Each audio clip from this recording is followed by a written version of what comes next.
Right. Athena, are you sticking around tonight, or do you want to make one of us co-host? I'll stick around, but I'm gonna stay muted. I'm gonna be making dinner, but I'll be here Okay, with you. sounds good. All right. Hi, everybody. It is April 8th at 6:30 p.m., and we are going to call the GOL meeting to order. I'm going to go ahead and call everyone by name to make sure that they can hear and be heard. Let's start with Pat DeAngelis, Present. Lynn Griesmer, Present. Counselor Lord, Present. and I am present as well, and we'll keep an eye out for Counselor Ate. I think he comes from work, so no worries on that.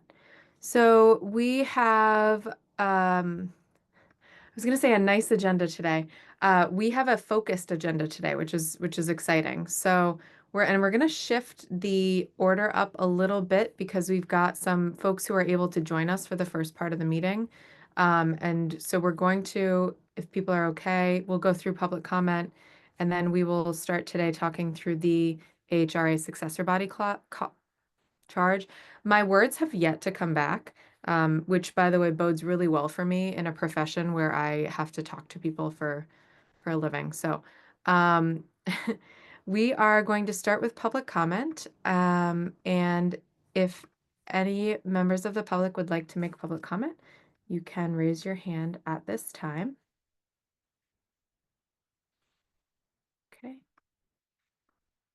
All right. Seeing none, we are going to move on. So what I'm proposing, unless there's opposition, I'd like to start with the Amherst Black Reparations Committee charge discussion, and then we'll save a little bit of time at the end for the discussion about finance and Charter Review Committee. But mostly, my update is that I have not had time to do the things I said I would do. So I don't have any significant updates for you, but we can continue to discuss the interview questions.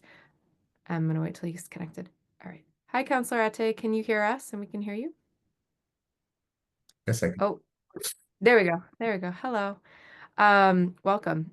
I was just saying we're shifting the order of the agenda a little bit. We're going to start with the AHRA successor body because Michelle Miller is able to join us. And Michelle and I were able to connect briefly this afternoon to make sure that I've got everything clear on where we're going. But I just want to remind folks, we are going to be going through the proposed revisions that came back from the council line by line and discussing them to see if it's something this committee wants to keep as suggested, or if we would like to go back to it. So that's my plan for today, if folks are okay with it. Anything before we dive in? Okay.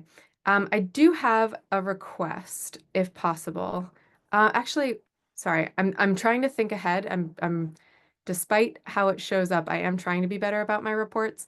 Athena, will the minutes include kind of the gist of conversation, or should I ask someone to take notes as we go so that I can encapsulate it in a report? That's probably wise Okay. because I'm not doing minutes. Sometimes I do them right as the Yeah. meeting proceeds, but I'm not doing that tonight. Okay, could I ask someone to please jot down notes as we go? It does not need to be in any way verbatim the conversation. It's more of just topics we discuss, and if we land on any decision points. Is anyone able to do that? I can do that. Thank you very much, Counselor Ate. If you find that it starts to be prohibitive to your participation, let me know and we can figure out a new system. Okay, so I'm going to put this up on the screen. And like I said, we are going to go through, we'll do line by line and talk through this as we go. Okay. Sorry, my two monitors are throwing me here. Two screens. Okay. So first, right off the bat, we've got the proposal to delete the word Black from the committee title. Does anyone have comments on this? Counselor Lord. Um, I disagree with this. I think one of the counselors was saying it was based on maybe the Supreme Court's decision June 29th, a couple of summers ago. and trying to protect this successor body. But it feels like it could be potentially, the erasure feels not right to me, but I would love to hear other people's opinions on this. But I think we should keep the word Black or African diasporic, or, African heritage, or some kind of something acknowledging. Is it Japanese reparations? Is it indigenous land back reparations? So I think specifying what reparations we're talking about feels important to me. Thank you. Counselor DeAngelis? Oh, you're muted. You're muted. Sorry. It does feel like an erasure. I'm concerned about legal ramifications but one of the things that I'm wondering if we are going to, why doesn't it say Amherst slavery reparations charge or because I guess, I mean, that's what we're repairing the harm of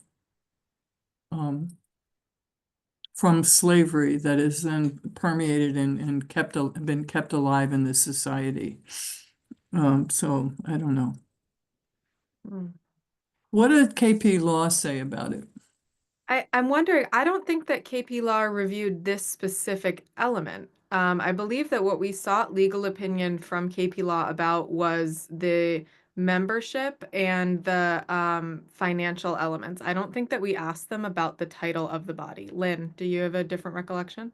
No, I think it's only about membership but there may be an issue about restrictions on gifts. I don't know. If But it says Black. I don't see any reason why we have to remove Black. Yeah, I Right. agree. So it sounds like I'm hearing, because I agree, Hala, with what you were saying earlier. I don't think the erasure is helpful. I would like to keep it in. But I think that if one of the things that I was thinking about earlier was, Amherst has a lot of lightning rods for a lot of reasons, right? And I was trying to make sure that we weren't accidentally creating another reason for scrutiny. But then former Counselor Miller reminded me that the word reparations in and of itself would probably be enough to attract scrutiny. So unless we go in a totally different direction, which I do not propose, I think that I would rather have the clarity of keeping Black in the title. I agree. Okay. Is anyone opposed to that? Otherwise, I'm going to reject this change. Okay. What I'm going to do, I always get confused with the track changes and the not. I have this document saved with all the track changes. I'm going to reject changes so that we know what we're keeping in, and then we can compare the documents later. I think that makes sense, right? Okay. So keeping that there, keeping that there. Great. Look, 2 decisions done already.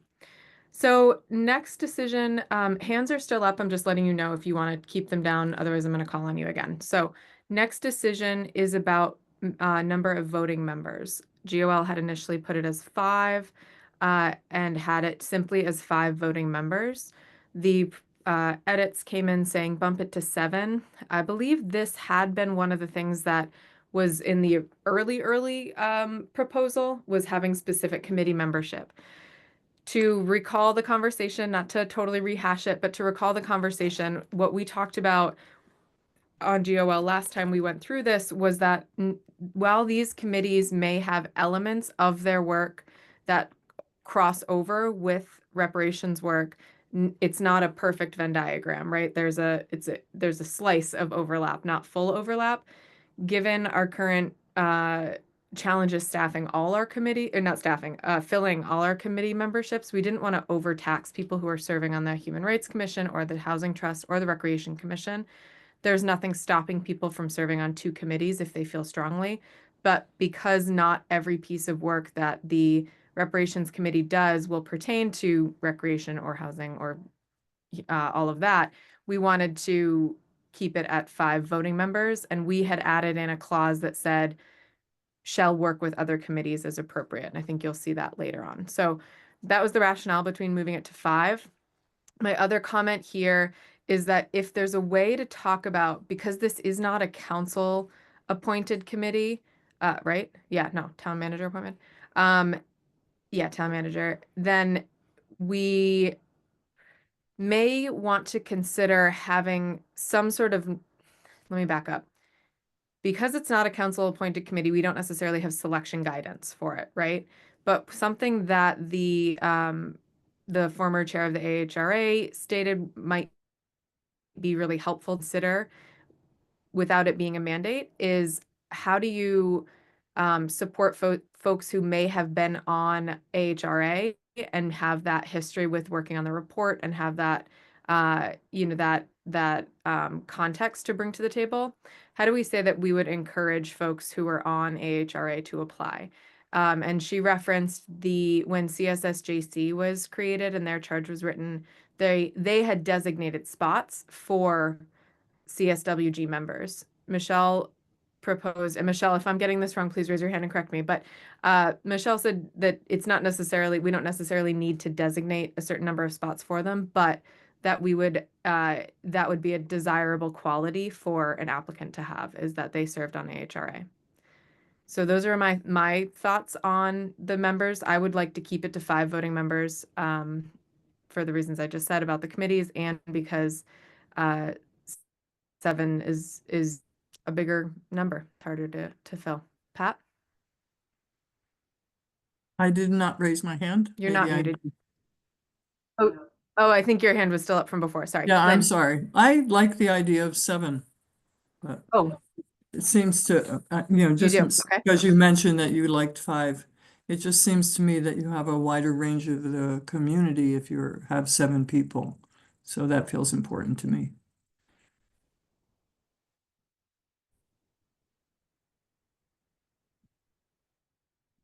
Lynn? What I think is, Body up. oh, I'm sorry. 5 or 7 doesn't matter to me, although we are having trouble getting people for committees. So I just want to say that. At the same, and sometimes it's harder to convene 7 than it is to convene 5, but I'm neutral on that issue. But I was going to speak to was the issue of, I like the fact that we encourage or, membership on previous committees who have looked at this issue or something like that. I think is a great way of doing it. One of the things that you have to keep in mind is depending on how long this committee exists, whether there's appointments and reappointments, at some point, people from that specific committee may no longer be around. So in some ways, keeping it to the human rights, the affordable housing, and the Recreation Commission makes a little more sense. Thank you. I think I'm going to guess that the Counselor Lord has her hand up. Yep, I do see that. Thank you, Pat. I just was going to offer a point of context that I hadn't remembered, but I can wait. Counselor Lord? No, it's okay. Go ahead.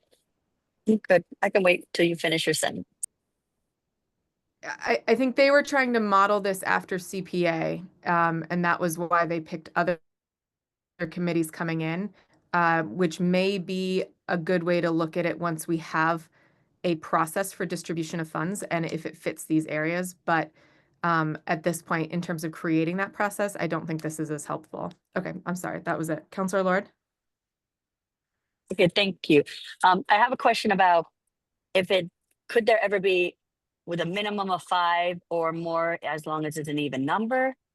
Can you have non-voting? I still don't understand really what non-voting members are, but then they're there to fill seats if they become vacant. If we do 5 voting members and like 2 non-voting members. And then I remember our chair, our amazing Michelle Miller, she was also a town councilor, and I'm not remembering if that's because she got elected after already being on the thing.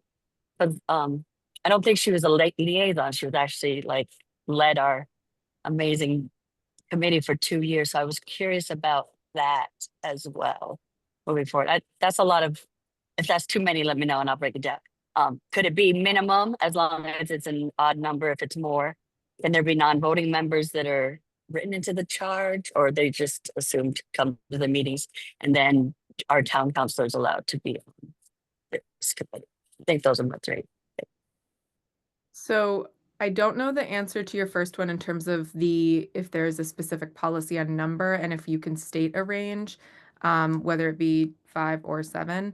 So I will think about that one. The second question was about Michelle's membership on the AHRA. I don't remember if that's second or third, but she was elected after and got the council voted to support her continuing on as chair. So that was not necessarily the norm. That was a kind of a special vote the council took. And the third question that you had was, oh my God, I just had it and I lost About it. non-voting members. Yes, thank you. So we can put non-voting members in the charge up at the top here, but it sounds like what you're suggesting are alternate members, not non-voting members, right? Like you're saying that if a member wasn't there, an alternate member would step in and have voting power. I think that, yeah, that sounds, or like when the turnover feel, yeah, that sounds both. Yeah, it's a good question, and I don't know the answer about officially putting alternate members in. I know that we have one board that does have alternate members, zoning board of appeals, right? Because they have to have because of the legal ramifications of having a zoning board of appeals and the work that they do. So I don't know if we can say alternates or not. Does anyone else have any insights on that? Non-voting No. members wouldn't step into a voting role, though. That would be Okay. yeah, so non-voting members could be, someone from a relevant committee, or it could be a counselor member or something like that who doesn't have a vote in the work of the committee. Thank you. I would think the alternate thing sounds too complicated, so I'm gonna retract that. And then I also thank the town council for allowing Michelle to stay on our committee. You all did so much work. Let's do a quick straw poll about 5 or 7, because this was something we went around on before. And I'd like to hear a couple more thoughts before we land one way or the other. People, Pat, you had said you liked 7 because it's a bigger, just a larger committee, more thoughts, more people bringing things forward. Any other thoughts on this? And if I didn't catch that correctly, Pat, please correct me. That was fine. Any other thoughts, 5 or 7?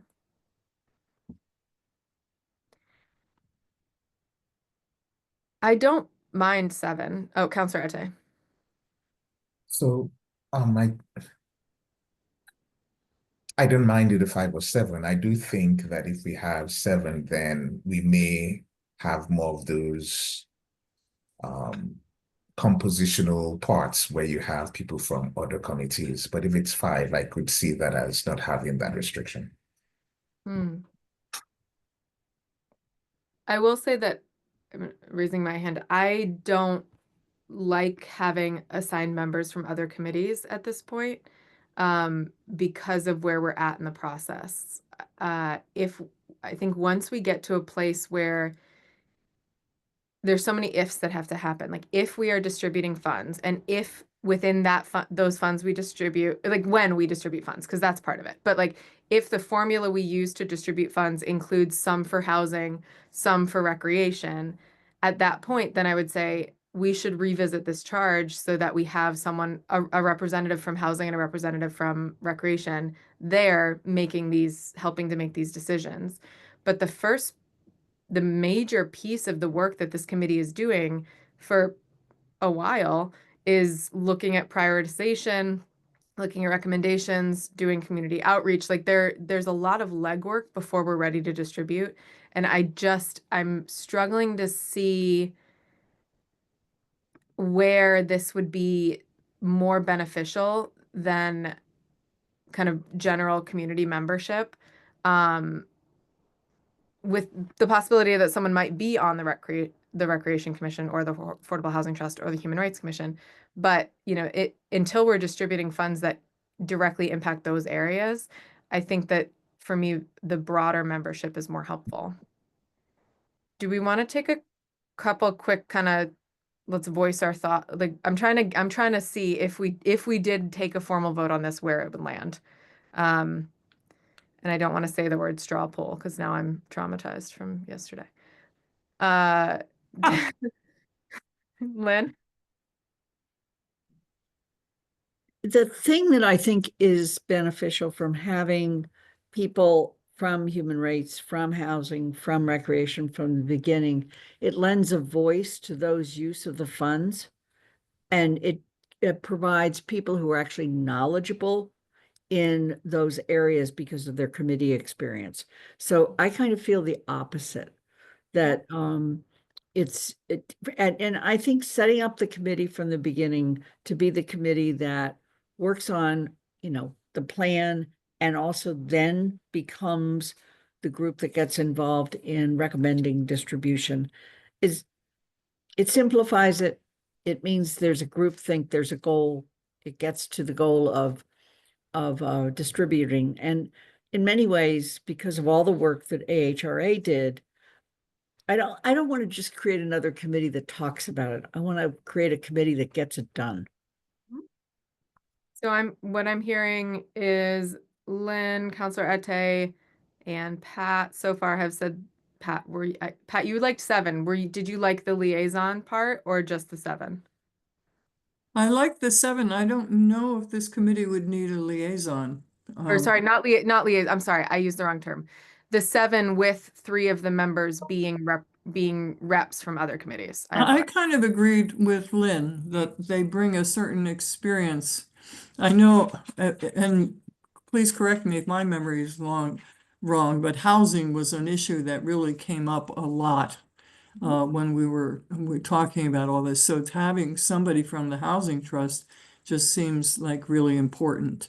And also the Human Rights Commission and the Rec Commission. A lot of our youth empowerment is coming through recreation, so that feels okay to me too. Okay.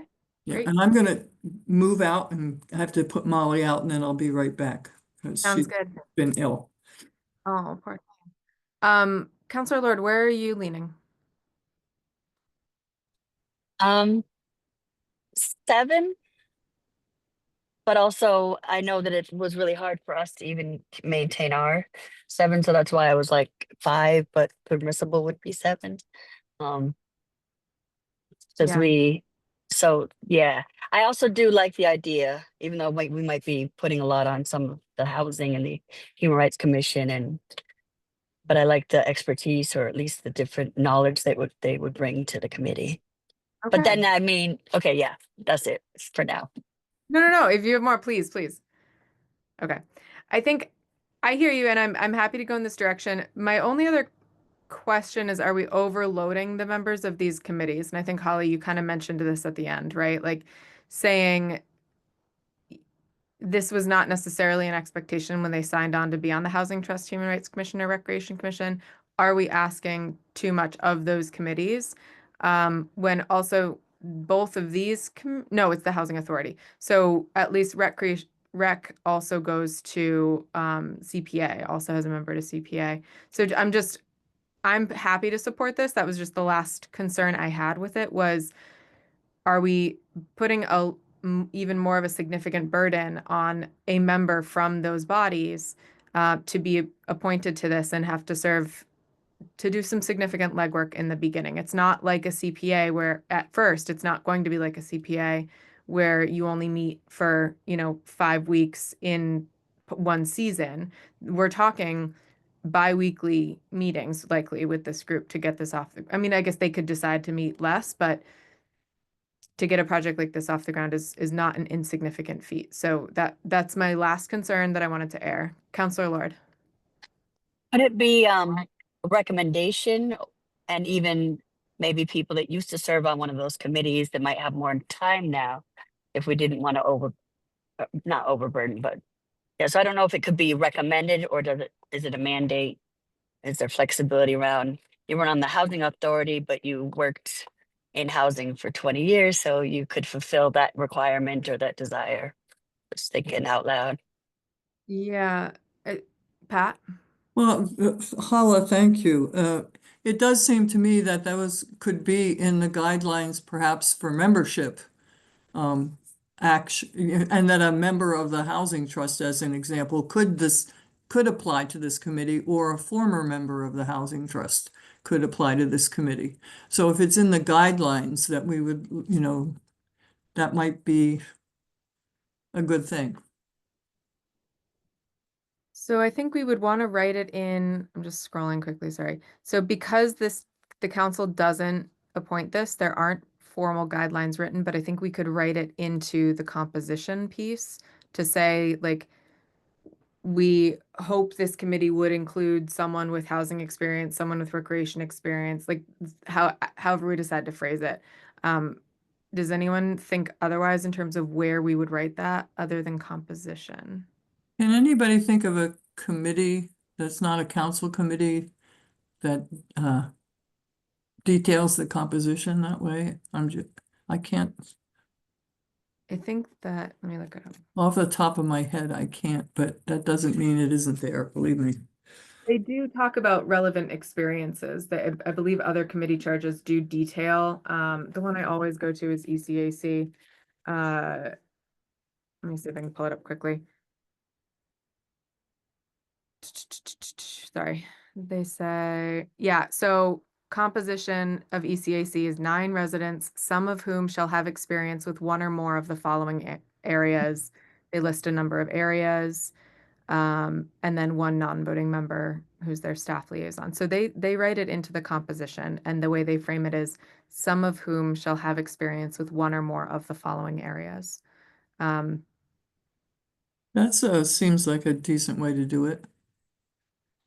Yeah, I think for now, and I do want to get, when we get to the end, can we write something in about this charge shall be revisited upon determination of a financial disbursement method or something? Because Lynn, I think what you were saying was once we get to the point, if we are distributing funds that are directly supposed to focus on youth empowerment, supposed to focus on housing, then I completely agree at that point, it would make more sense to have a liaison, but the demand would be a lot less at that point. So I think, can we put in a clause? Does anyone know if we can put in a clause in a charge that says this charge shall be revisited after 2 years or something like that, after a year?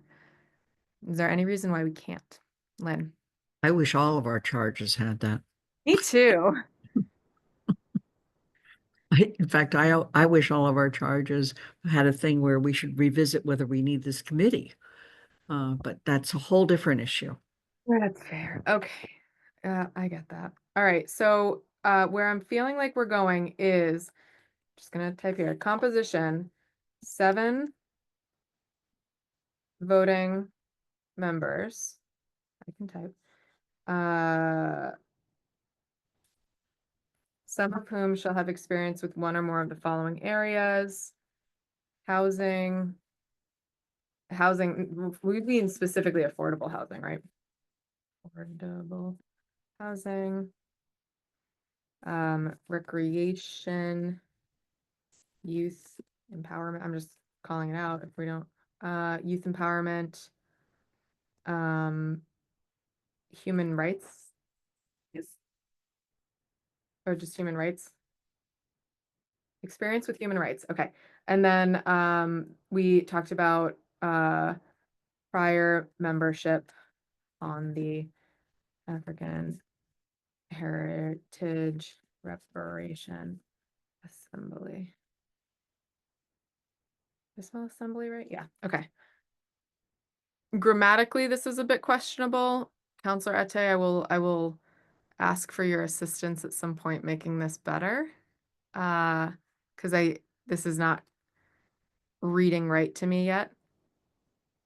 I mean, it's not terrible, but it's probably not correct. So does this capture what we've been talking about? Yep. Okay. I'm going to move on then. Okay, purpose. So initially we had, in light of the town council's longstanding goal of advancing, Counselor Lord, sorry. Oh, Michelle's hand is up, yes. Thank you so much. I didn't see that. And I am not a co-host. Athena, if you can hear me, could you give Michelle the ability to talk to us, please? Thank you. Hi, can you hear me? Yes, we can. Thank you so much. I'm Awesome. sorry I didn't see your hand. Yeah, I just thank you. This has been a great meeting so far.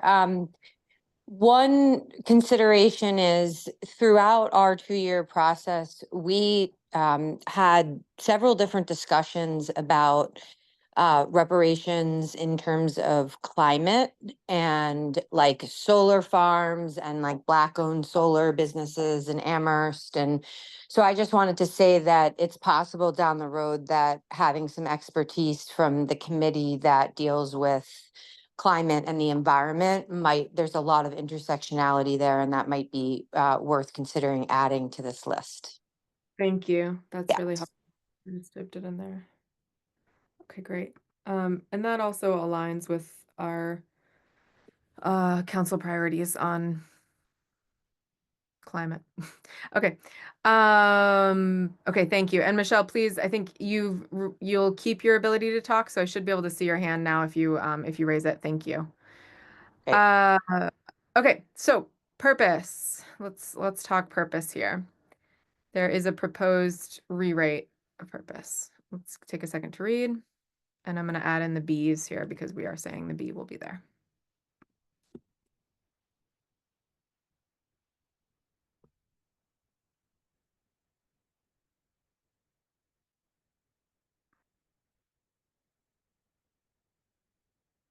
Okay.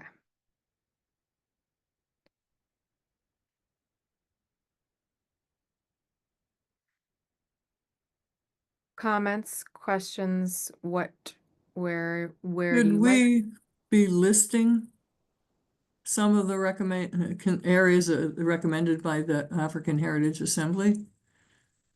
No? There were so many. Oh, okay. Okay. That was That's Lynn. okay.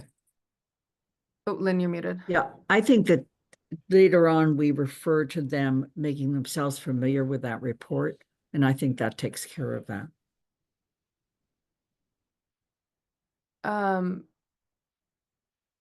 So my question here, the initial phrasing was a bit broader, right? What is to carry forward the work of the AHRA guided by the recommendations, whereas this is much clearer in terms of implementing reparations. I don't know what this is specifically referring to, and I should have Googled it. But as defined by international human rights standards, we should be at least including some sort of reference or something that clarifies what that definition is, because that could change the scope of the work. Hypothetically, I don't know that it does, but I just want us to, that was the phrasing that stood out to me. Does anybody have something pulled up that I'm missing? Councillor Ete. From Councillor Haneke's thoughts on the discussion, she points to the UN General Assembly reports of the group on arbitrary detention, basic principles and guidelines on remedies and procedures and then goes on. And so this is principle 15, paragraph 25, and she has a link to that document.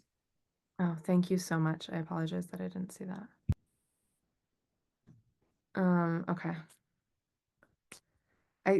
Yeah. I'm gonna let someone else go, sorry.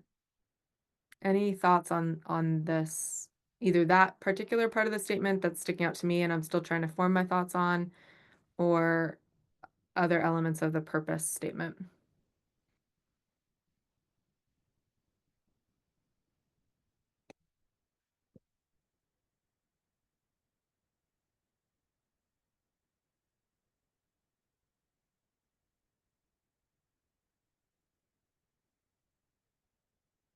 No.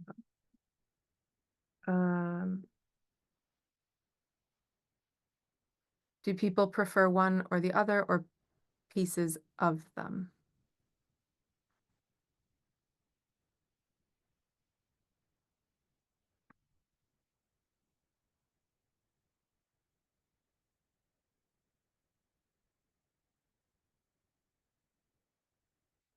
So, Counselor Arte, you were talking, you referenced, oh, I'm so sorry. Counselor Arte, go ahead. You could ask the question you had. I just wanted to confirm you were looking at the Universal Declaration of Human Rights, is that right? It's a longer, Is it the resolution adopted 2005? Am I looking at something different? no, I'll look for it, and once I do, I'll have the link down. Thank you. And I think this is kind of highlighting where I got stuck, is because I'm trying to find this. And if someone is looking at this committee and looking at their purpose, we should be, if we're going to reference a specific organization's definition, we should put the definition in.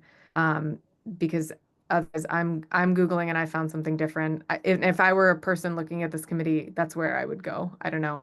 I'm guided by or defined by, we need to say what that definition is, or at least what the international human rights standards we're referencing are, is my opinion. Oh, Pat, you're muted. I think you said something. In Counselor Haneke's comments, there are references to the international human rights standards. Right. So I want to just pull the quote, and I'm pulling the comments up so I have them, but I want to just make sure that we've got the direct quote in there. I don't think that it's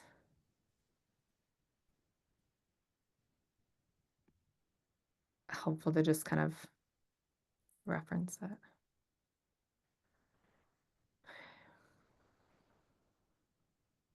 Okay, so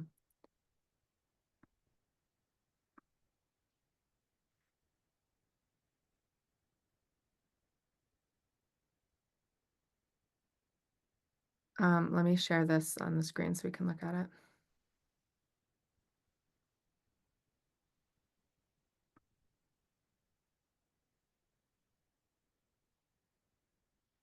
So this is the document. Microsoft Hush. Okay. From the UN. Are you saying, do you want me to zoom in? From the UN General Assembly report, and it includes restitution, compensation, rehabilitation, satisfaction, and guarantees of non-repetition. And this is are folks seeing the UN document now? This is the document itself. So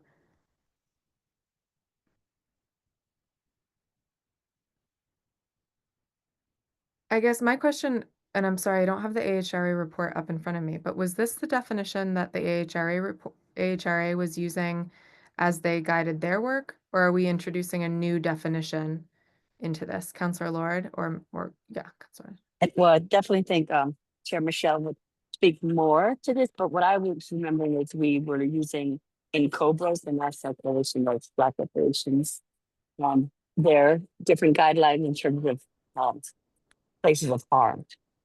I'm not opposed to this, I'm just diving into it to see, but what I remember is we led by that work already done in this specific to this country in reparations. So, sorry about the background. Thank you. Michelle? Yeah, similarly, we were using NCOBRA as a sort of loose guideline for how we were looking at the, reparations, and that does follow this. My concern with this is it's very technical, I think, to include. It might not be a bad thing in the purpose, but I do think that, if we're going to say that, then these standards are pretty specific. And so, I think that we need to make sure that if we include this, we understand that or that the committee understands that they need to educate themselves on how to proceed following these standards. I personally would not include this necessarily, but I don't think it's it's a limiting factor as long as people understand what that really means. Dr. Shabazz would really speak. He's not in the audience, is he? He would speak well to this if he was here.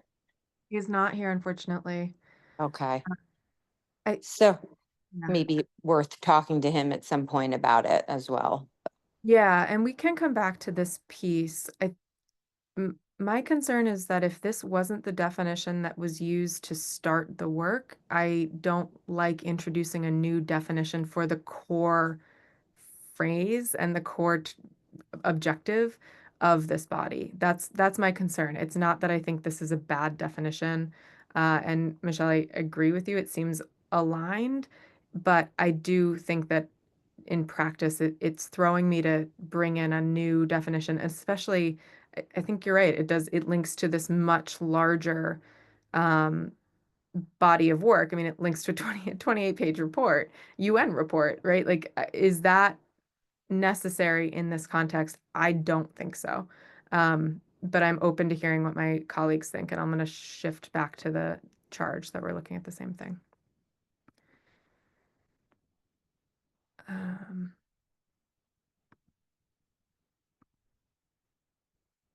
There we go. Too many windows. Councillor Ate? I think part of the purpose of that definition is to bulletproof the charge from the charge that it is focused on a specific group. And so framing reparations as something within this UN document would be more likely to do that. Whether that is necessary is the question, and whether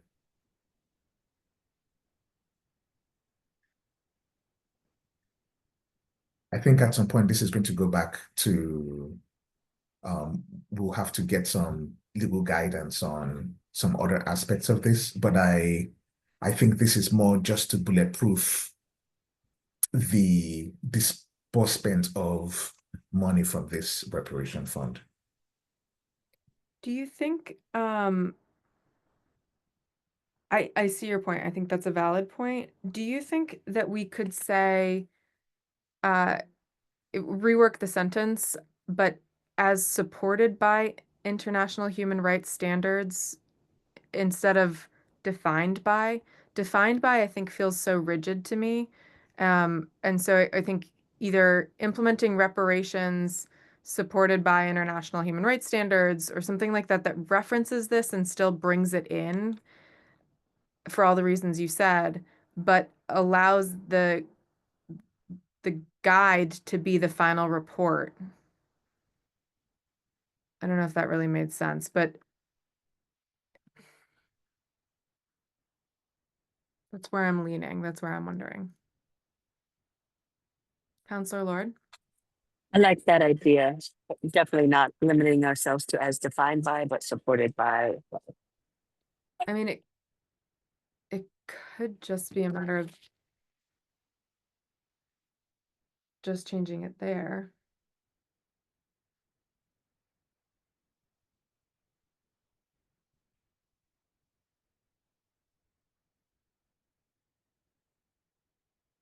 So then if we shift to the new version, what we are not having in it anymore, what we're losing is the part about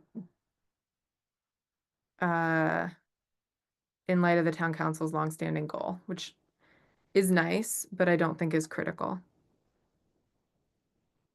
I don't agree know. that that doesn't need to be there. I think Yeah. it's that one of those pat ourselves on the back Yeah, thing. I agree. I don't think it's necessary or necessarily earned. Okay. So how does this now feel? And again, we are not finishing this tonight. I'm just being realistic. So we can revisit this again, but I want to just get us to kind of feel a little bit more solid today. The purpose. AVRC's mission is to implement reparations as supported by international human rights standards in Amherst for harms caused by support of slavery and post-Reconstruction discrimination by the town, residents, businesses, and other Amherst associated entities. As part of its mission, ABRC will make recommendations to the town council on the expenditure of the Reparations Stabilization Fund to support reparations, including consideration of areas recommended by the African Heritage Reparation, right? There was no S, Assembly, AHRA report. How does that sound to folks? I think it sounds solid and clear. Yeah? Okay. And I'm right that there was no S on that, right? Reparation Assembly. Right. Thank you. Okay. All right. Hey, guess what? We're cruising. Priority areas. Okay, so when the edits were made to this portion, I just want to be clear, it was broken out into two pieces. So starting out with priority areas and then shifting to funding. And it looks like the elements that we had discussed at GOL before are kind of interspersed in there, but or because we had tried to do them in sequential order, we just hadn't specified like phase 1, phase 2, and I think that's what this is trying to do, which I appreciate. So priority areas, they talked about the first one being identifying the scope of reparations. There we go. So the ABRC shall start with review the recommendations in the AHRA final report. That was what we had before. So this one is consult regularly with the descendants of enslaved Amherst residents and residents of Amherst whose ancestors were enslaved in the United States regarding Amherst reparations program to inform the program and recommendations made to the council. Eligibility groups 1 and 2 in the AHRA final report. This was, seems to be the replacement for consult regularly with the Black community about the allocation of reparations funds and other proposals under consideration by the committee involving reparative justice. Let's talk about this one only for now. I've got some thoughts, but I want to open the floor to other people.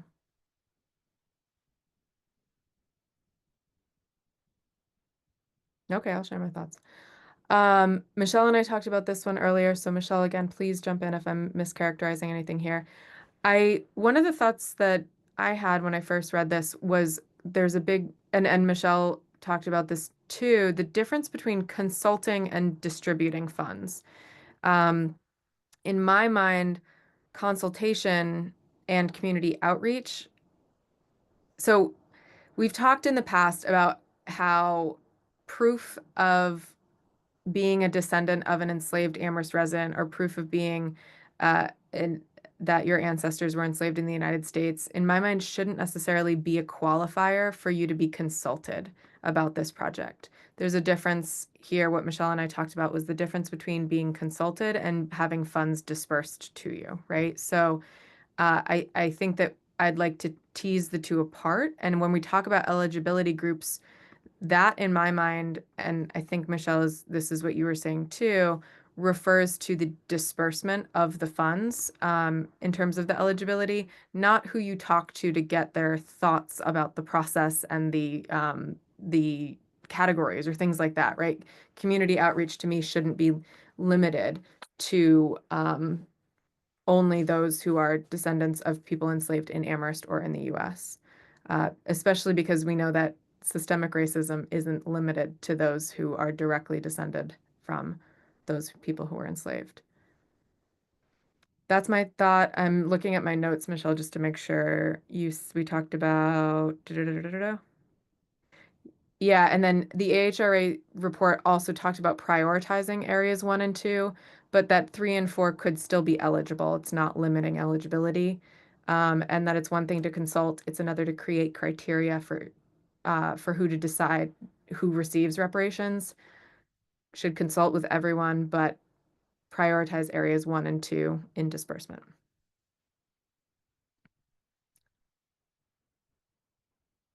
Michelle, what did I miss? No, you didn't miss anything.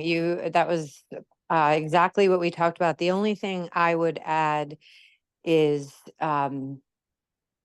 we envisioned, and Hala, you could also speak to this, of course, but we envisioned an inclusive model while recognizing that those first two groups should be, as you said, the priority in terms of directing benefits to. The sort of piece around consultation and making that an inclusive process is, I think, important with respect to not creating more harm or more divide or more separateness in our community. So that's, I think, making the distinction is really critical, so that the process moves forward in, a healthy and inclusive way while recognizing the significance of those first two groups that should be prioritized, we thought, in terms of, directing reparation benefits. Thank you. Councillor Lord? I definitely agree. Thank you for talking about the difference between consulting versus distribution and prioritization. I also want to be very aware of the emotional labor that goes into always being consulted around whatever your social and cultural location is, and we're not going to be compensating. So I think opening up to consulting with the larger community, including maybe Circle 3, I should remember what it was, but it might have been that, because also there's some of us that don't know. We know that our families migrated up here during the Great Migration, but we can't trace it back to which plantation and all these other things. I guess some people are starting to do that work, but a lot of us don't have access to some of that information, even though we've heard the stories. And so I think definitely with regular consult, I think I've caught your thing. I know where my words escape me. Sorry, it's contagious. I can't blame you. I've been doing it for years. Regular consultation to me is absolutely different than distribution. And if we could add the third circle so that we're also not just putting so much labor, emotional labor on those two inner circle one and two. Thank you. Councillor Lord, can I confirm with you, so would you prefer this to read consult regularly with the Black community regarding Amherst reparations programs to inform the program and recommendations made to the council? And because in my mind, this last sentence, the eligibility groups, doesn't belong in the sentence about consult. It belongs in a separate sentence about distribution. Is that similar to what you were saying? Or am I Yeah. missing? Yes. And somebody during one of our meetings also pointed out that one of our people was from a country on the continent. And yes, they weren't enslaved over here, but their village was deeply devastated by the people that were stolen from there. So slavery impacted the people that were kidnapped and brought over here, but also the villages that were left without so many of their population. So I wouldn't want to exclude her voice and her knowledge from this either. I'm not talking about distribution again, just consultation. So yeah, I love the Black community. Thank you. Okay, so this would read, consult regularly with the Black community regarding Amherst's reparations program to inform the program and recommendations made to the council. What is not in there that we did have before, that I just want to flag for folks, we had included the part of this sentence at the bottom here, other proposals under consideration by the committee involving reparative justice. And this was the result of a lot of conversation, if folks remember, on GOL last year about whether this committee may go beyond or outside of the recommendations explicitly laid out in the report.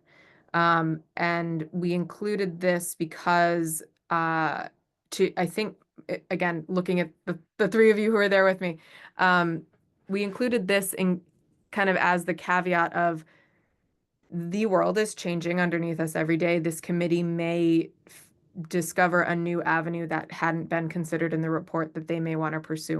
We don't want to limit them to it. But this does say, this doesn't necessarily say about the report. So it could get at the same thing. I just wanted to flag, I'm trying to look at the differences here, so I'm just flagging that for you. Any thoughts on this? Do we like this as is, or do we have further edits? We're on this bullet. Sorry, I can't click it without the comment popping up, so I'm trying not to. I see a hand up. Oh, Michelle, I'm so sorry. I did not mean to have my hand up. I apologize. No worries. Thank you.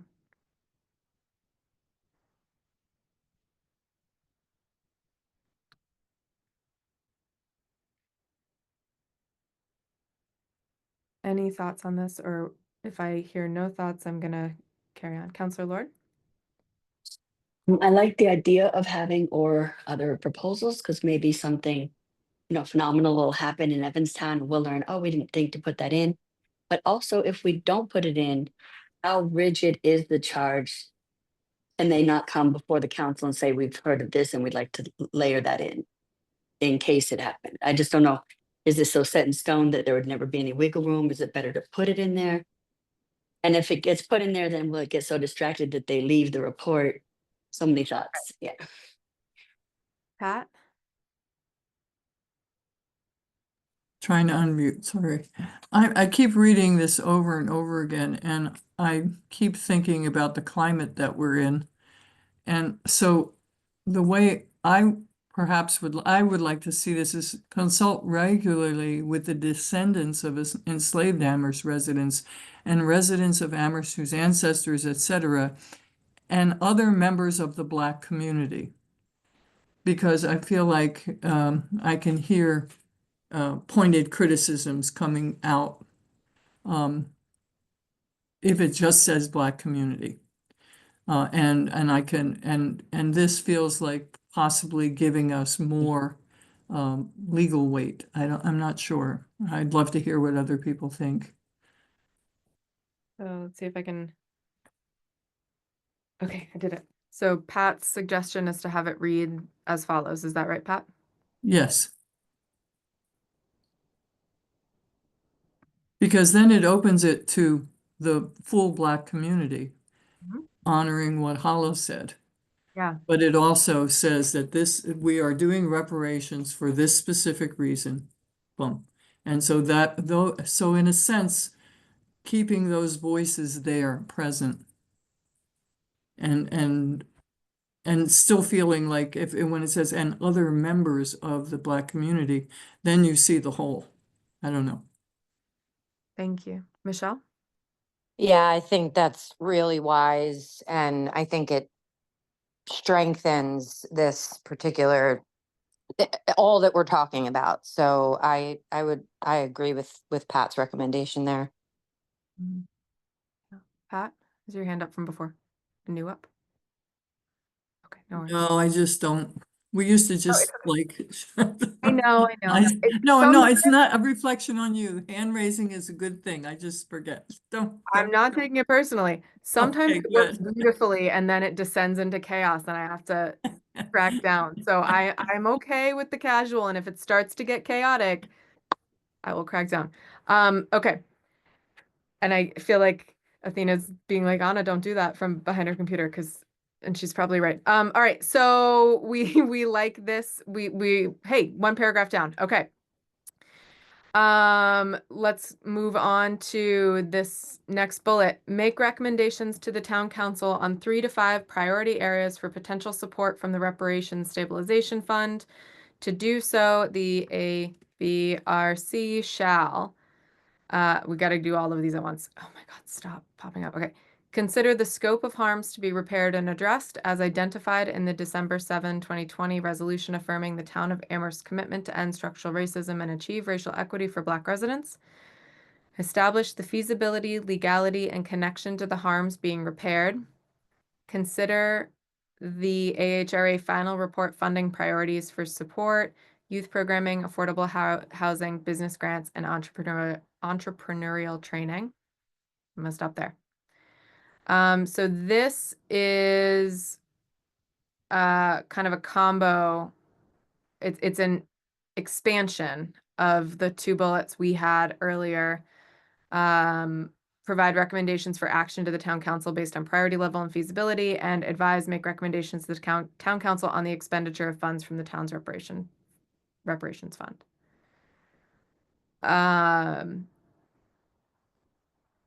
Let's dive in. Thoughts?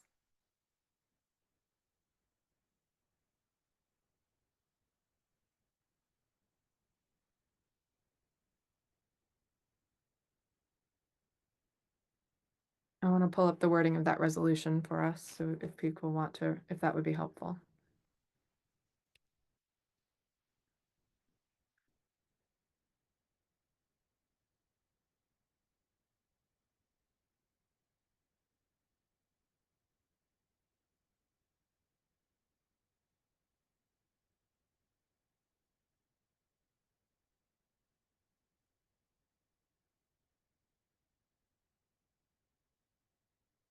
Oh, you all wrote a long one. Okay.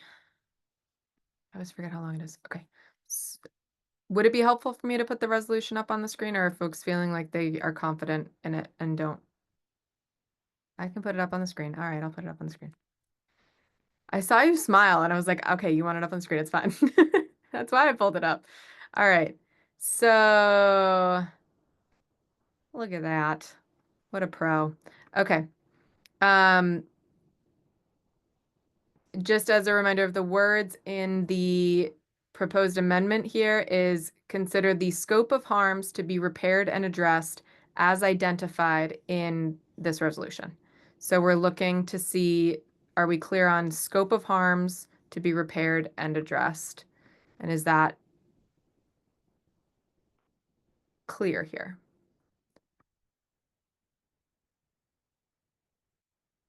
Counselor Lord? Again, then would we be limited to only the scope of harm, as defined by this document? Where we hear another story about a family or other things that, ooh, this is quite long, so maybe it covers it all, but I'm sure, does it restrict us to only what's in this document if we say that in that way? That's a really good question. I think that at the end here, there are kind of some caveats and some broad statements. So I'll highlight just these paragraphs, and I'm open to hearing folks' perspectives if they disagree with me always. Whereas the Amherst Town Council acknowledges the trauma inflicted on Blacks by persistent white supremacist ideology results in psychological harm affecting educational, economic, health, and social outcome, and conjures painful memories of our town's past, not only for those who lived through these experiences, but also for the generations that have followed. Whereas this, Hal, I think is kind of your blanket coverage here, right? Like the town of Amherst acknowledges this is a partial list, which represents only a small sampling of Amherst's history of anti-Black racism. And basically, this is saying the town council acknowledges the town's history of racially motivated policies and practices and apologizes for the damage, rejects prejudice and bigotry, declares it stands against white supremacy. So I'm trying to remember my charge here, which is scope of harms to be repaired. So it's a It good sounds like question. it covers it. It Yeah. sounds like it covers. Okay. Yeah, I think that's true. Yeah. Okay. Boy, if we could just do this. Only 4 pages of reparative work. How Yeah. hard could it be? All right. We're getting there though, one step at a time.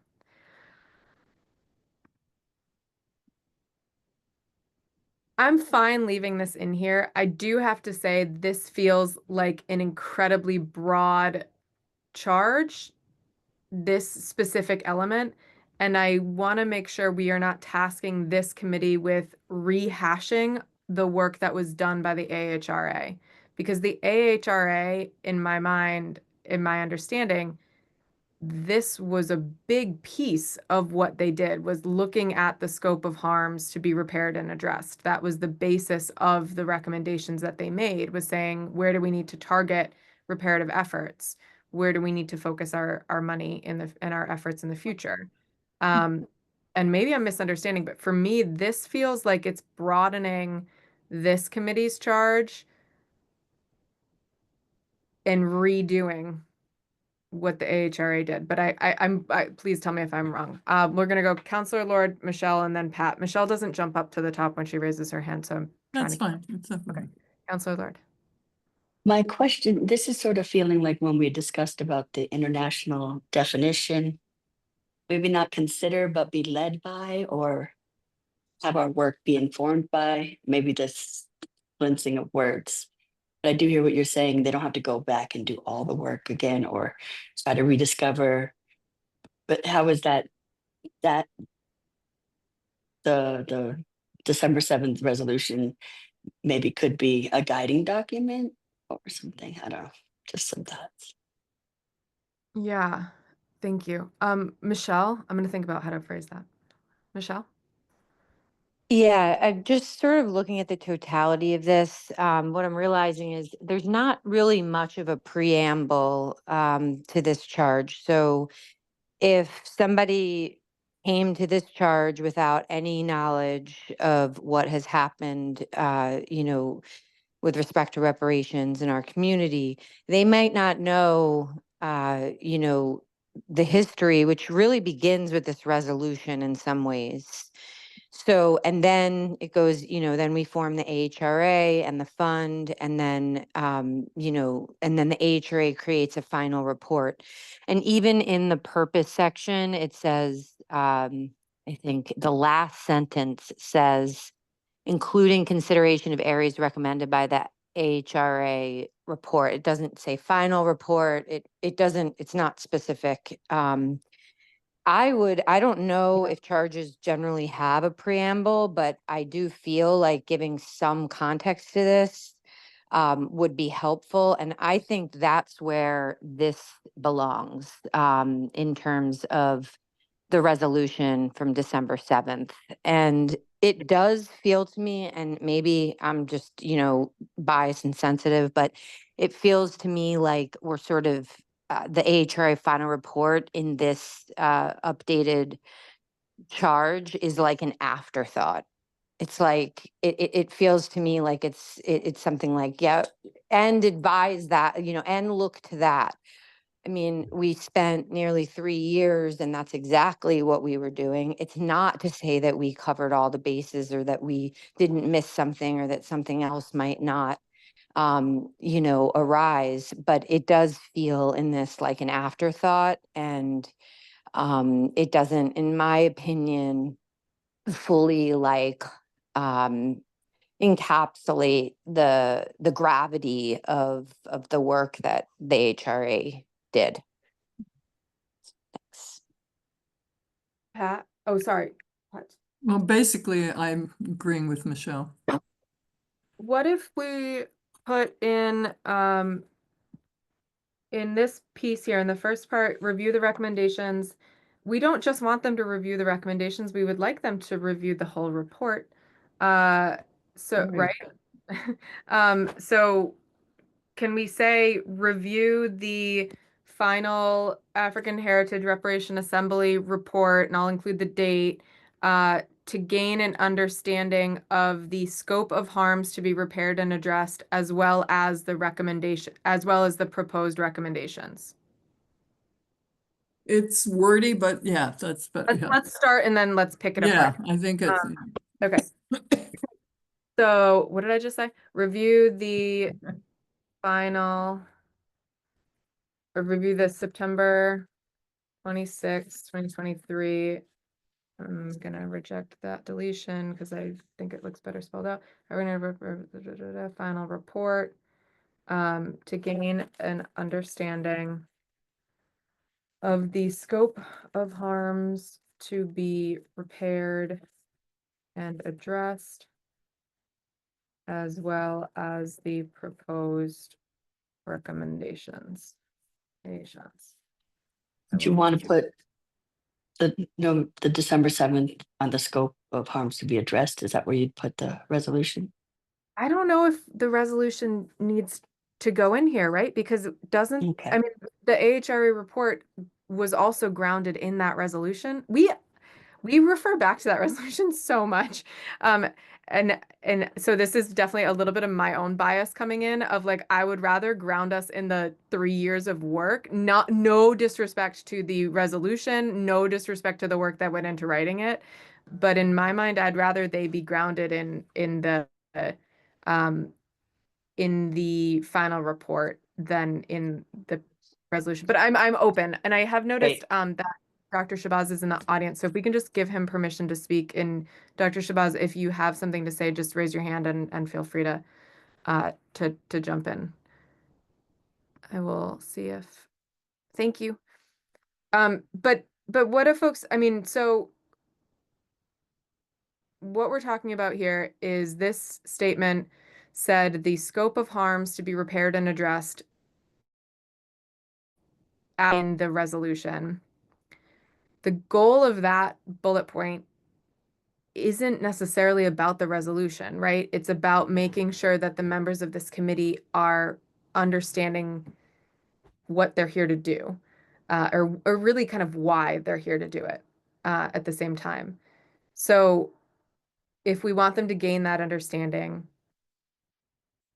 my personal perspective is they'd better gain it from reading the full AHRA final report, which I believe includes the resolution or the proclamation in one of the appendices or something, right? But what do other people think? I'm gonna shut up. I've been talking for too much. Councillor Lord? I agree that this is the successor body of the AHRA, and grounding their work deeply in that final report makes the most sense to me as well. Any other thoughts on this?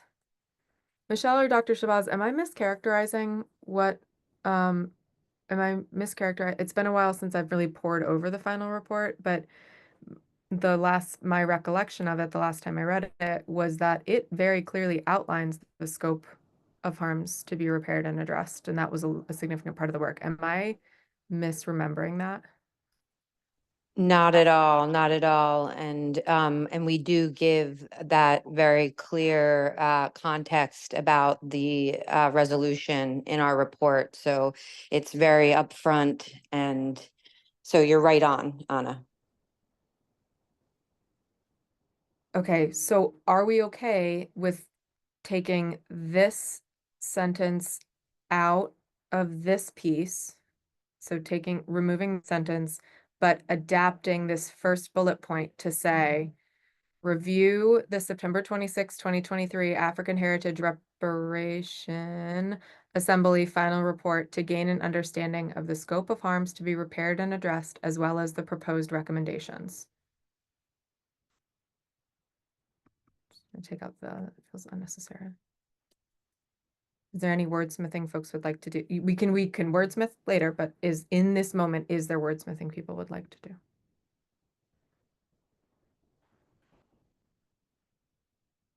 Okay. So we're gonna bump ourselves back down. We are here on make the recommendations to the town council on 3 to 5 priority areas for potential support. They shall establish the feasibility, legality, and connection to harms being repaired for each recommendation, I believe. Or no, priority areas. I think we need a second part of the sentence in my mind.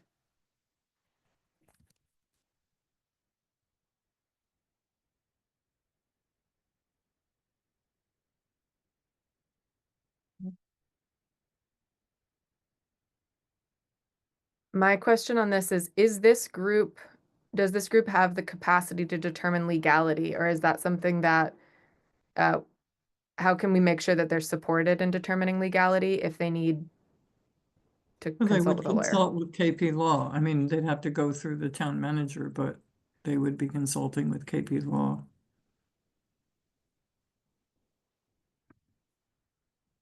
I just want to make sure we're not making members of this committee think that they need to have a law degree. If they have one, great, but even if they do, we would still want them to consult with KP Law. So I just wasn't sure if we needed to specify like working with town. I don't know. All right, no issues with this one other than my little quibble that I'm okay letting go? Counselor Ate? So if we deleted legality from there, how would that change that aspect of the charge?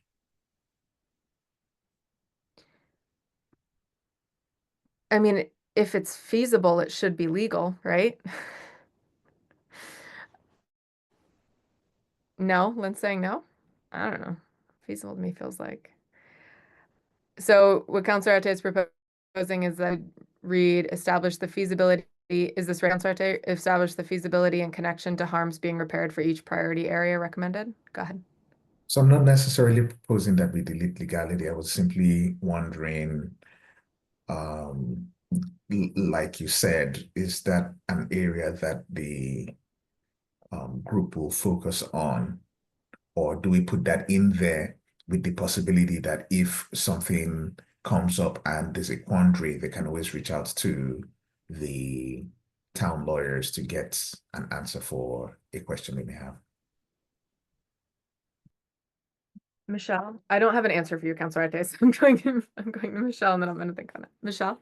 Yeah, I think that, generally speaking, we may know what this means, but for a member who might not be familiar with the way the committees work, I think stating that like in partnership with the town's attorneys, or just like putting something in there that makes it clear that the member is not responsible for determining the legality, but there are going to be, I think, a lot of instances in which the legality is going to need to be determined.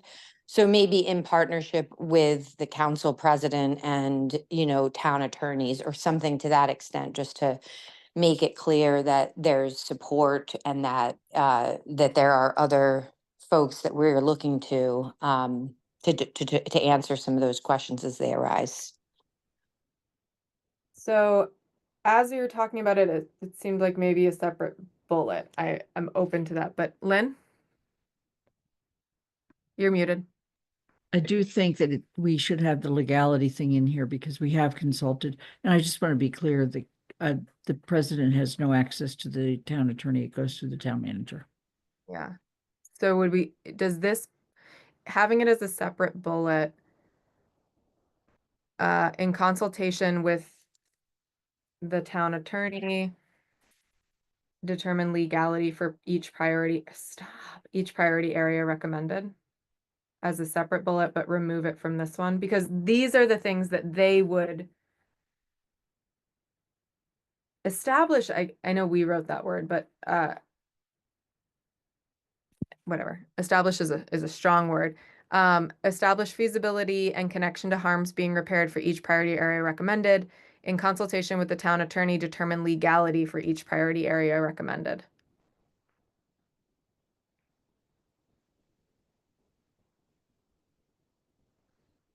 My question is this the job of the committee or is this the job of the council? Feasibility. Specifically feasibility. Council. That's kind of where my thought is. Like, I want this committee to consider it, but I don't know if they have the ability to I mean, there's various levels of feasibility. One is legality. Another one is how do you financially do it? And then, and legality kind of even has more than one level because sometimes it may not be legal by virtue of state statute. It may not be legal by virtue of, federal or state law, but nevertheless, it's, I think you need both feasibility and legality in there. The more that the committee can determine all of that before they bring it to the council, but clearly the whole thing's going to have legal review. What if we say, what would people think about changing the word establish to consider? And I know I'm being really picky here, but what I don't want to have happen is this committee to feel undermined by a town council that says this isn't feasible because the council has a different perspective on it. So I want to make sure that this committee is clear that ultimately feasibility is something that is the determination of the council. And if I'm way off base, please someone call me. I also am noting we did lose Counselor Lord, but she texted me that she'll try to jump back on soon. Counselor Ate, I like consider. are we okay with consider? Okay. Consider yourself. Sorry. I didn't get enough sleep last night. Consider the feasibility and connection to harms being repaired for each priority area recommended. In consultation with the town attorney, determine legality for each priority area recommended. Lynn, were you saying to not put this in here because it would undergo council review, or to put this in here because we'll catch it ideally sooner rather than But after? I'm saying leave it in there so that we catch it as early as possible. I Perfect. mean, you don't want the committee to go down the road of thinking they can do something only to find out it's not legal. Yep, absolutely. And in some of these, the answer might be it's not legal at the current point in time. This is what the council would need to do in order to, change the law, which I think is fair to look at too.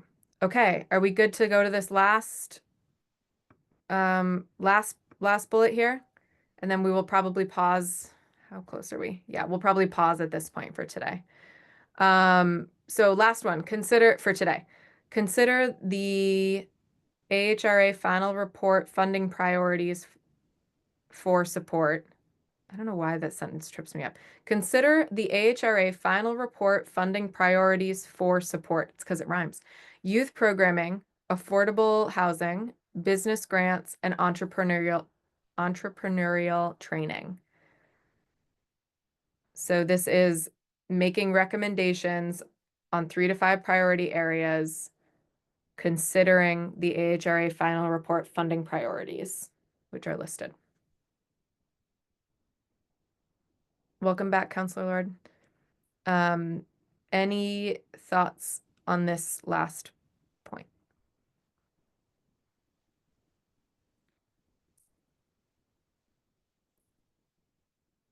No thoughts? We like it? Okay. Okay, we'll do one more because we still have time. We'll finish page 2. That feels good.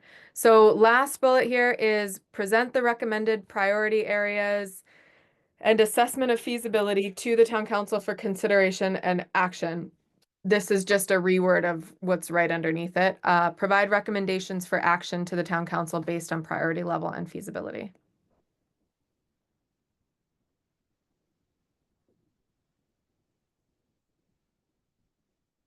It's a bit redundant, but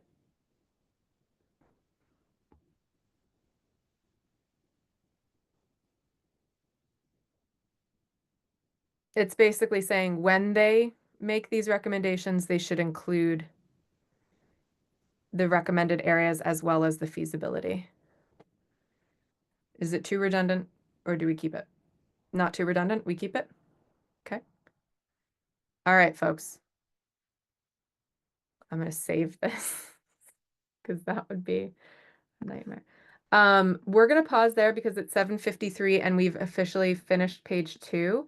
I would like to first thank sorry, I'm trying to save and write as discussed for 8.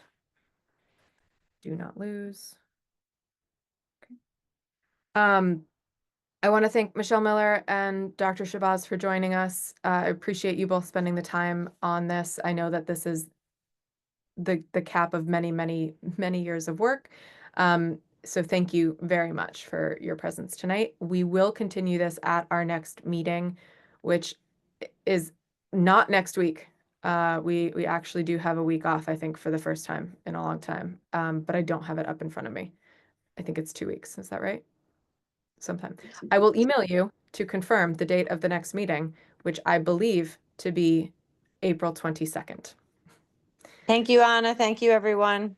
Bye-bye. Thank you so much. I'd also like to thank Counselor Ete for jotting down some notes as we went. That I really, really appreciate it. If you would like to send them to me, you don't have to do it right yet, but if you'd like to, you can. So that I can include it in my report. Thank you very, very much. Okay, so we will likely not go all the way to 8:30. I just wanted to give some updates to folks.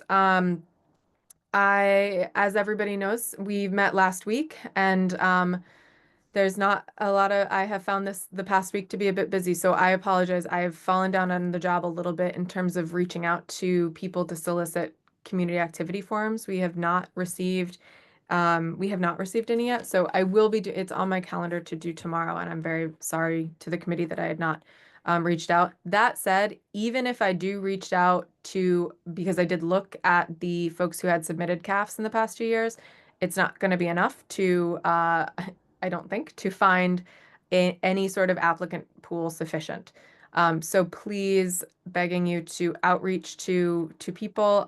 If that would be helpful, I can send you links to the bulletin board postings, and I can share those out with the full council as well, to make sure that people are sharing with their networks, encouraging folks to submit their community activity forms for this discussion. I am also, Lynn, I'm hoping that it would be okay to put the interview questions. I thought Pam did this in a nice way, to put the interview questions in the packet. So I'd like to copy Pam's lead if that's okay, and I can send you those. But let's review them we're not voting them yet, but let's talk about them before they go to the council. Just to make sure we're sending something to the council that we ourselves are not going to try to just pick apart in the next meeting. Does that sound okay? All right, so we're going to just look very briefly. We're starting with charter review. We talked through this one last time, so this should be pretty familiar to folks. I'm not expecting a long debate here, but I know we had some folks who weren't able to join. So just as a reminder, the charter review questions, we had understanding of the role of the charter review committee. Have you been able to observe any of the committee meetings? Are there any particular areas you see as strengths, weaknesses, or missing elements to the charter? Getting into prior experience. We talk about, based on the selection guidance, what experiences or skills do you feel you bring to the charter review committee that will support the work of the committee? When we get into general Amherst category, how do you stay informed and up to date about town affairs? Work style, tell us about an experience you've had collaborating with a group. What did you like about it? What did you find challenging? And then miscellaneous, what else would you like us to know about you that makes you a strong candidate for the charter review committee? Having had a week, any edits to this, or are we still okay with it? I have not, Athena, I am supposed to email you. There was one issue that we ran into in the last meeting we were discussing. When we first did the charter review interviews, we did not do a group interview because we had so many people to interview. So instead of keeping everybody for 4 hours, we did individual interviews. I then reread the appointment process for multiple member bodies, and I feel like we violated it. And so because we will have so few people this time around, it seemed like the committee might be okay doing a group interview. But that was a topic of discussion in our last meeting, was, is this something that a counselor might consider proposing an amendment to the policy on making appointments to multiple member bodies, just removing the dictation that all interviews must be conducted in a group format. So I don't really know if I asked that as a question, but just know that I will be reaching out to you to ask that as, I will figure out how to frame it as a question, because likely we will remove this sentence if we cannot do separate interviews at specific times.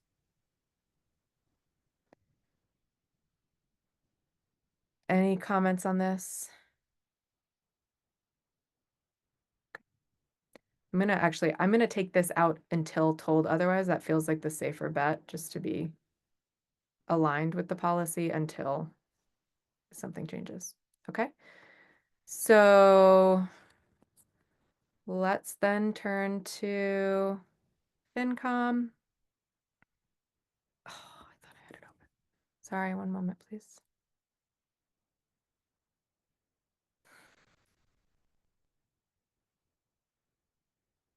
Is everybody having a good evening? Did anybody make anything good for dinner? No. You know, I love these silences when no one tells me about their life and their conversation. I made cabbage. I don't, Pat, you're muted and I feel like you're talking to me, but you're muted. And so I'm not hearing all the wonderful things. I'm trying as fast as I can. No, Okay. I was going to give you, you said, oh, I'm not hearing any of the story, so I was going to tell a story. No. I know, I'm so mad now that I don't get to hear your story because I pulled up the stupid questions. Okay, well, I want to hear the story. All right, so this was our discussion, based on our discussion last time.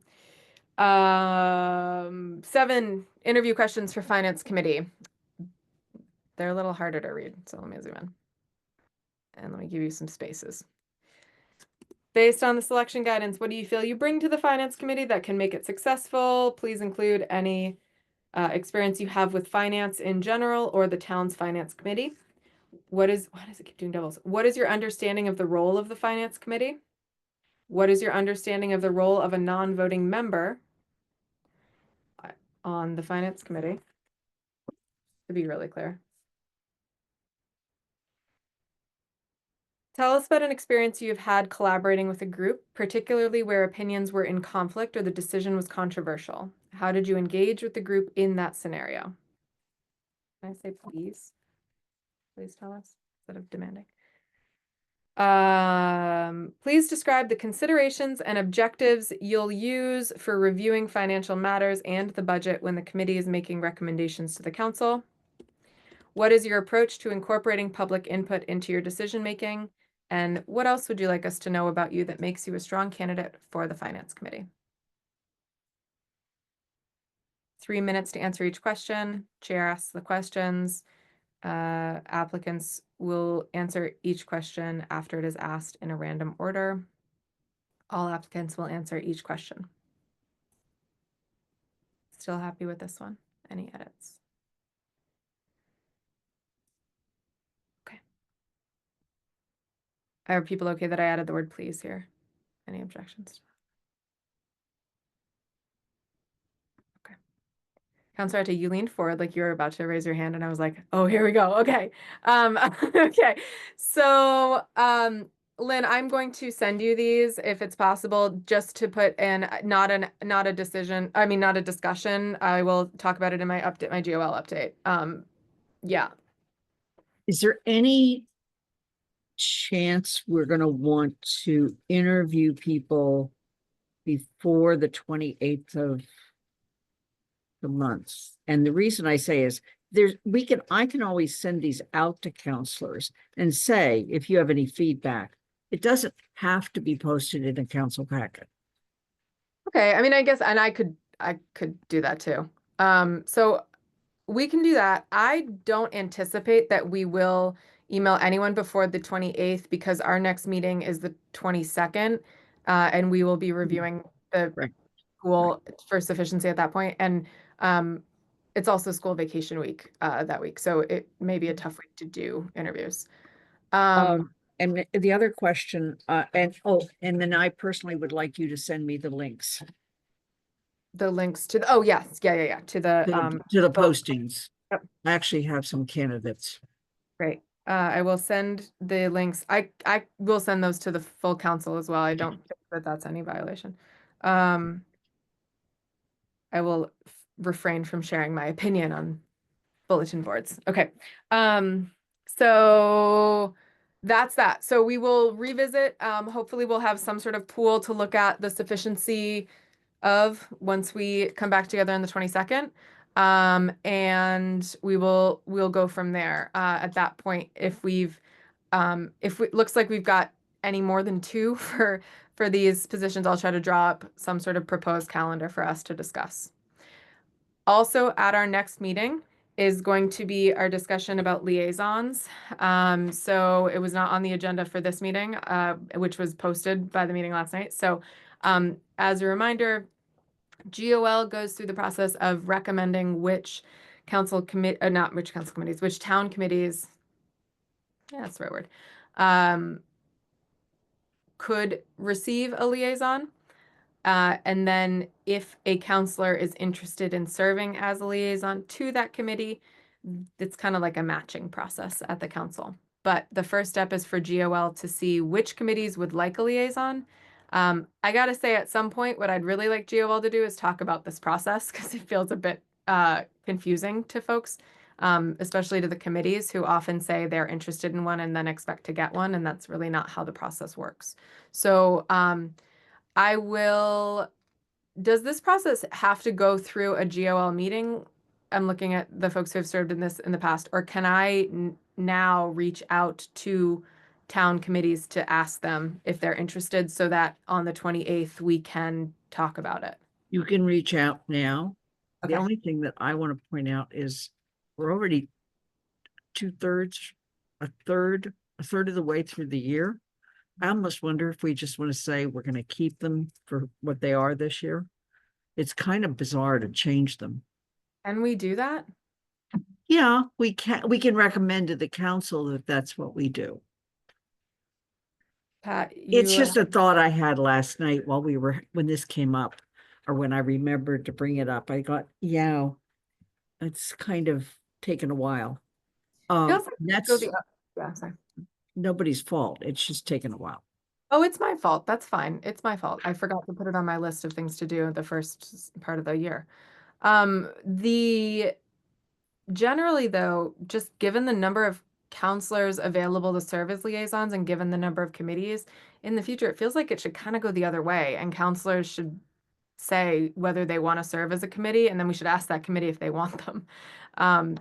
It feels like we have way more committees that want liaisons and aren't necessarily always clear on what the role of a liaison is than there are counselors to serve. But I don't know. That was just my thought. I'm not going to change the process. Pat? One of the things that's happening to me, I've been the liaison for the people with disability, Commission for People with Disabilities. I'm not used to the new name. And it's held at a time that it's getting harder and harder for me to attend.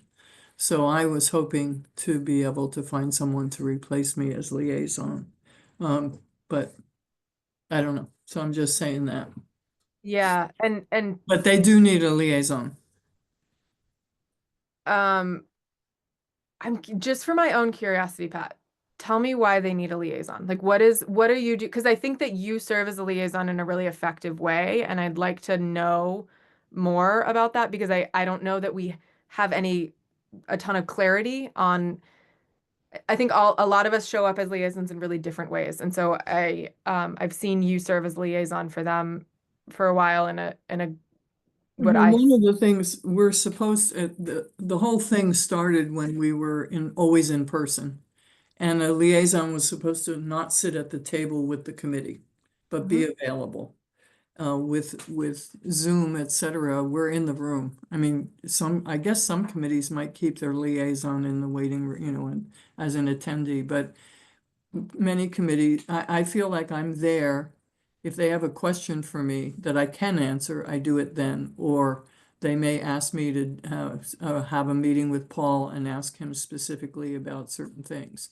So then that's what I follow through on and try to get information, So sometimes it's communication, often with Paul, but not always. And sometimes it's literally, what does this say? What are the rules about this?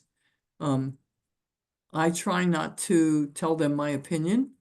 I often agree with them, so it's not, it's not hard, but I'm trying not to take up that kind of space, but be there more as in a receptive way, a listening way. So, and it seems to work. They're good, great, wacky, funny, smart, really good group of people.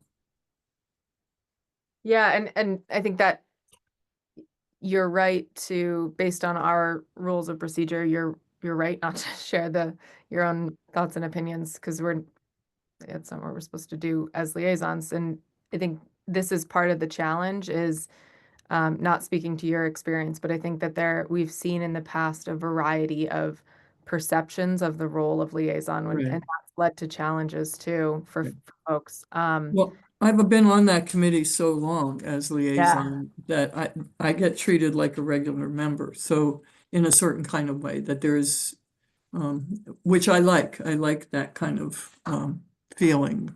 But again, I try to keep, if they ask me directly for my opinion, I will say something, but they don't usually, they're pretty opinionated themselves. So, Yeah, and I think that it's also, I mean, I looked quickly and we clearly need to update this unless I'm looking at the wrong version, because the version that I just pulled up of the rules says liaisons shall not participate remotely, and that doesn't feel like it's really relevant at this point. right, we have, So yeah, so okay, I'm gonna put this on one of my burners, for a broader discussion on that part of the rules. And we can go from there. But in the meantime, does this committee, let's do another hay poll. Does this committee want to look at maintaining our current liaisons unless someone requests otherwise? Or would we like to do the process of reaching out to committees and seeking and starting that full process again? just keep it the way it is. Lynn, Keep you want? people where they are unless yeah. Yeah, yeah.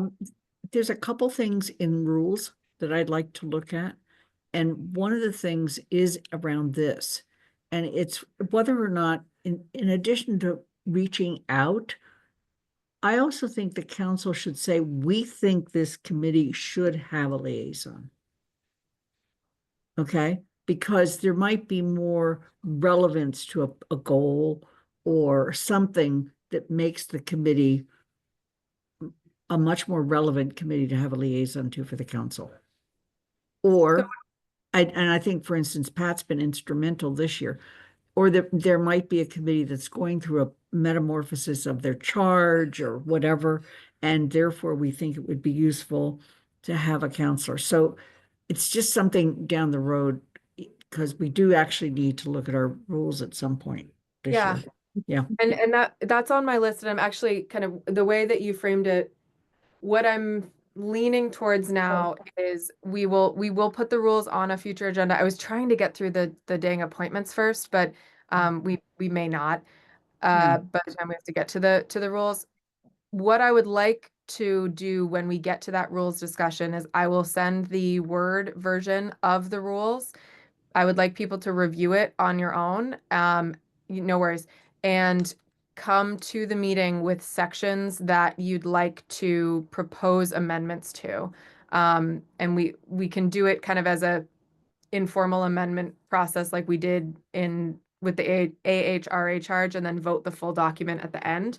But I would like us to come forward with, if you want to change wording, at least a start, right? This committee can get pretty far in our wordsmithing together, but at least pitch us where you want it to, the direction you want it to go in. And we'll go through that process together. What I don't want to do, and what I think GOL did a couple years ago, and which was maybe once every 10 years good to do, but I do not want to do a line by line review of the rules. I would like people on their own to do a line by line, and small grammatical things, send those along and we will incorporate them as we go. But really, if you're changing a rule, if it changes the way we function, bring it to the table and we'll go section by section and ask, does anyone have any changes in this section? Great, but I'm not going to read it through in a meeting. Right. Unless people really think that is the way to go. But I feel more strongly that let's review it on our own time, bring in our proposed changes, and discuss those as a committee. Any questions on that? So that is on our upcoming agenda items. Okay. All right. I'm getting chilly in this upstairs room. So with that, is there anything else? Let's see. We did not get, that's George. George is going to kill me if I don't get him this resolution soon. Sorry, George. That will do it. I have no other unanticipated topics, but those, so upcoming agenda items, sufficiency of applicant pool and calendar, continuing the AHRA charge. Yeah, that was a really good discussion, and I just want to appreciate you all. That was like, Yeah, it that felt was- productive. It felt positive. I'm very grateful to this committee for how we approached that. discussion today, and I'm actually looking forward to continuing. I'm generally looking forward. I like this committee a Looking lot, forward to but getting it done. I am also looking forward to getting it done. So thank you, and we will start also getting to the rules, and then very soon after that, we will start getting to the evaluation. Move to adjourn. Yes, please. Lynn, was that a movement? Was that a movement? Okay, is there a Was a second? Thank you. Is there a second? Counselor Ate, was that you? He's Okay. frozen. Counselor no, Ate he's and not. I were in a He was trying pissing to play contest. straight face. I Oh my heard God. background noise, and whoever is in the background of someone's computer had seconded for them. All right. Sorry. Was there a second? Because I have to write this down because Counselor Lord did second it. Thank you, Counselor Lord. All right, I'm going to call the vote. Lynn, Yes. Counselor Ate. Yes. I'm writing down, and I just wrote the wrong name. Sorry, Counselor Lord. I Thank you, Pat. Aye. And I am an I as well. Thank you all so Good very night, much. everyone. Thank Good you. night. Have a good night. Thanks, Athena.